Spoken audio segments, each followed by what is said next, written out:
I'm gonna keep this one short tonight because it's already 2 o'clock in the morning and I'm getting tired. I just wrapped up some reading, balancing like 4 books, 5 books.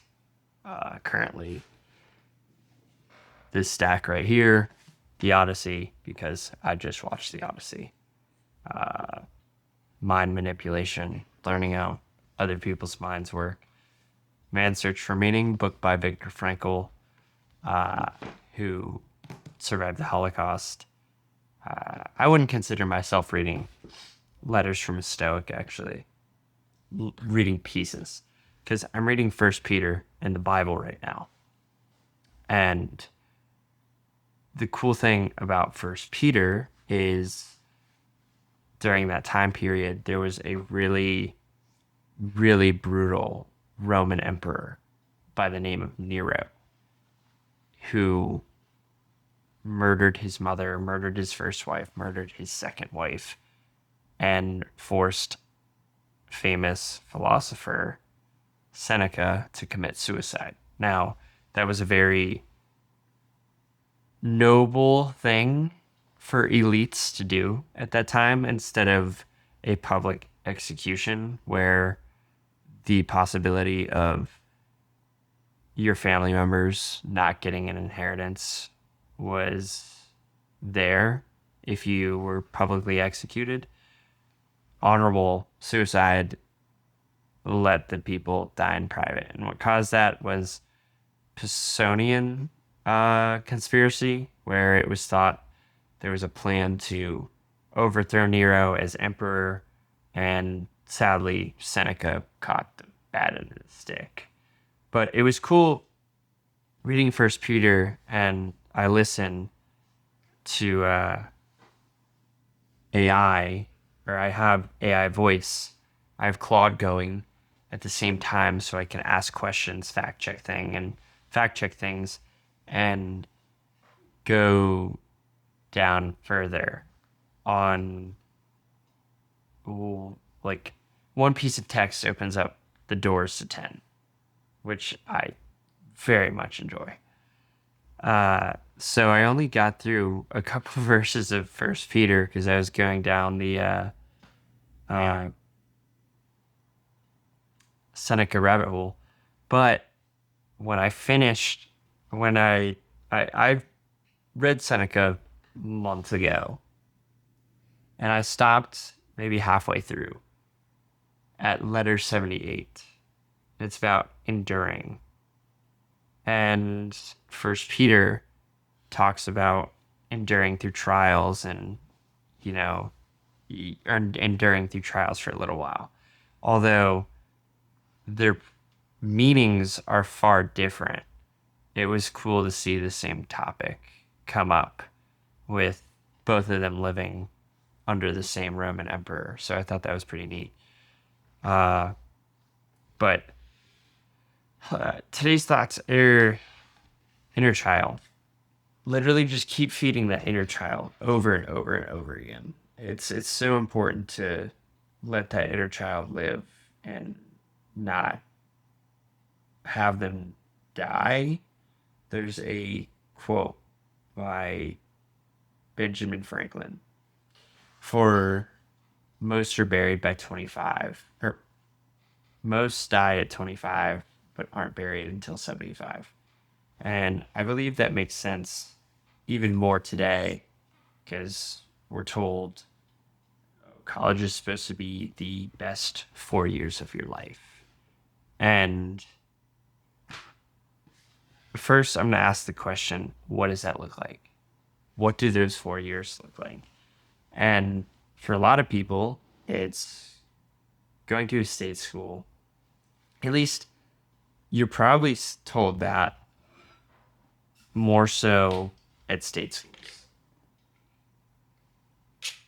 And if you decide to go to a state school, partying, get into a lot of mischief, and then you go to the workforce.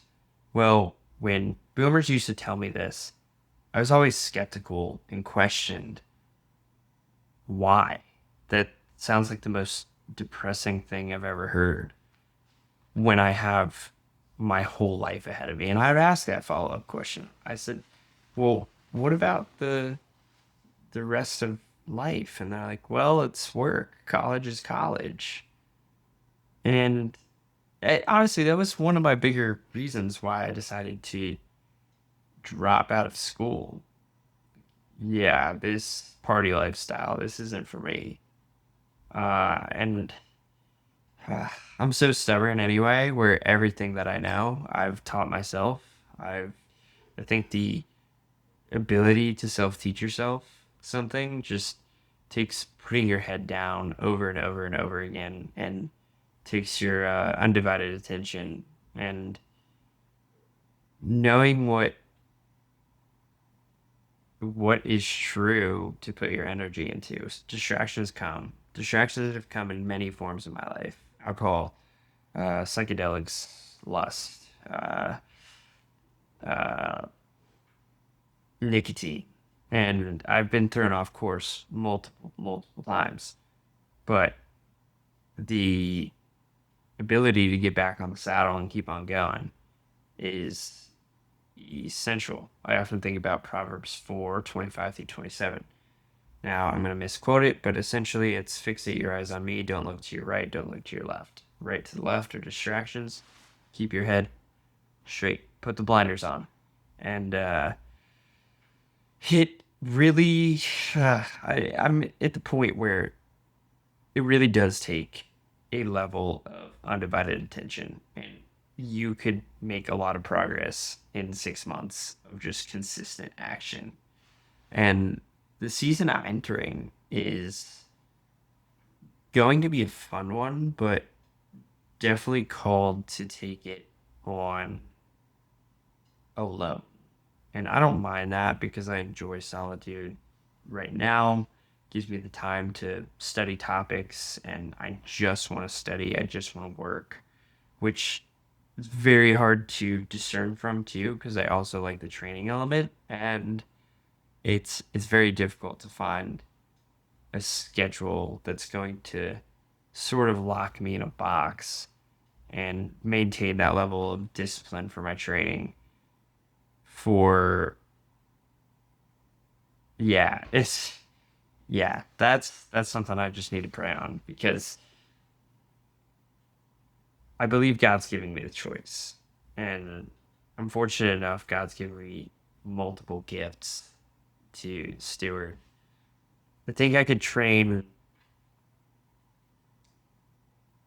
I could still train just not to the level where I'm currently training. It's like either go all in on endurance and kind of leave the work startups on the back burner, or I put endurance on the back burner. I maybe go on a 5 mile run every day and then focus on work. So, and I very much know which one is going to leave me more fulfilled, and it's not endurance, sadly. But it feels nice to say out loud. Huh. Interesting. So I'll continue to pray on it and we will see. Because there's a lot of stuff I would like to learn, like just stuff in tech, machine learning. Because I don't know, it's complicated, it's complex. Just having the will to do it. You can learn anything. I want to be able to build physical things too down the line. I want to build an Iron Man suit. That's the end goal. Or one of the end goals. I want a full Iron Man suit. That would be so cool. And yeah, just heal the inner child. Or don't lose the inner child. And we'll look up some verses.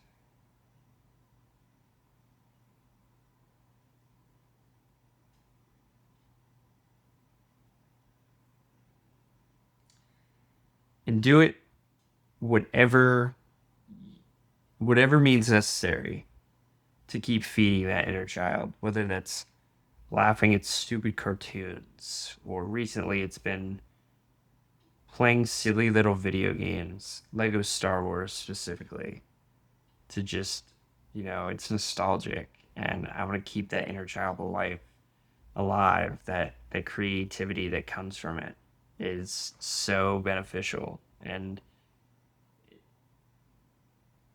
going back to the Benjamin Franklin quote, most people die at 25 but aren't buried until 75.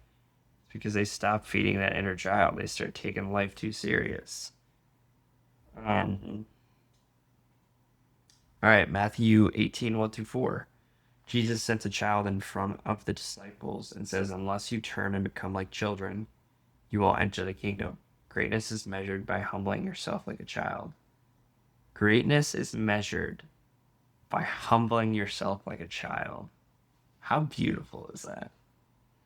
There's a couple ways to take that, though. It's like, do we become as ignorant as children, too? Because children are so innocent and they don't really question anything. They're very curious and carefree, but they don't really question why things are the way they are.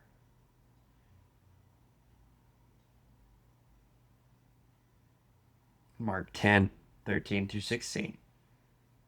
Let the little children come to me. Whoever won't receive the kingdom like a child will enter it. He takes them in his arms and blesses them.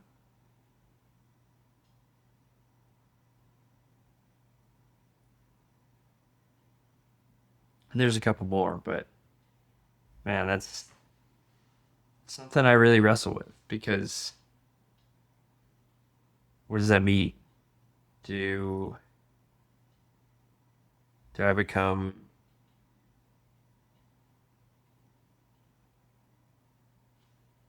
ignorant like a child, or uh, what does that mean?